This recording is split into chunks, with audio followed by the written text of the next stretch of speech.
رحمت اللہ، میری رحمت سے مایوس نہ ہونا۔ کہتے ہیں اتنا انعام کافی تھا بندوں کے لیے کہ اس نے فرما دیا میری رحمت سے مایوس نہ ہونا، لیکن اس سے بڑھ کر یہ کہ اس نے آگے اعلان فرمایا ان اللہ یغفر الذنوب جميعا، بندے میری رحمت سے مایوس نہ ہونا، میرے در پہ جب بھی آئے گا میں تیرے گناہوں کو معاف فرما دوں گا۔ یہ رات جو شب برات آنے والی ہے، یہ سالانہ بجٹ تھا، تیرا اور میرا حساب نامہ اعمال اللہ کے حضور پیش ہوگا۔ میرے کریم آقا علیہ الصلوۃ والسلام 14 شعبان کو روزہ رکھتے، رات 15 شعبان قیام فرماتے۔ کسی نے کہا آقا یہ کیسا؟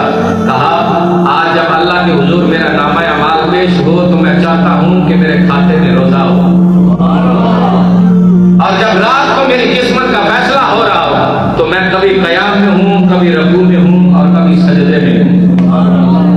اس لیے رات صرف جاگنا مقصود نہیں ہوتا کہ صبح اٹھ کر بتایا جائے میں ساری رات جاگتا رہا، جاگنا مقصود نہیں ہوتا، عبادت مقصود ہوتی۔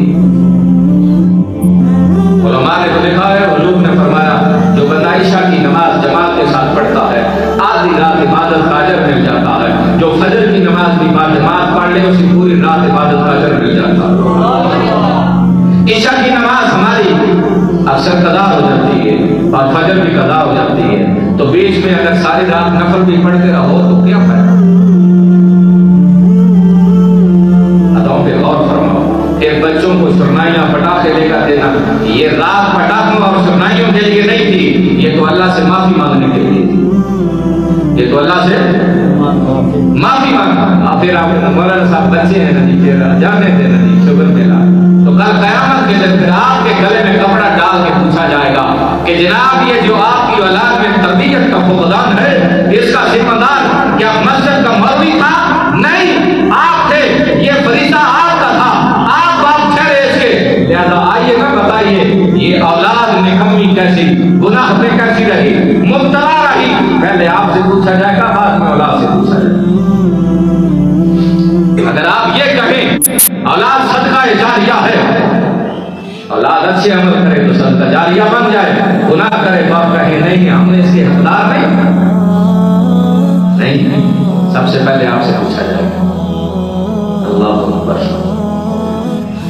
ہر وقت اس کے فضل پہ نظر رکھو، ہر وقت بولیں گے نا، اس کے فضل پہ نگاہ رکھو، اس کے کرم پہ رکھو، جو نعمت مل جائے، جو موقع مل جائے فوراً کہو یہ اس کریم رب کا فضل ہے۔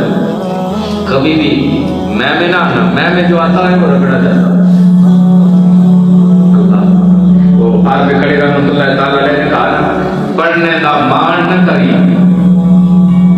پڑھنے کا مان نہ کری کہ تو نہ آنکھی میں پڑھیا، وہ جبار کہار کہاوے مت روڑ دے دل کڑیا۔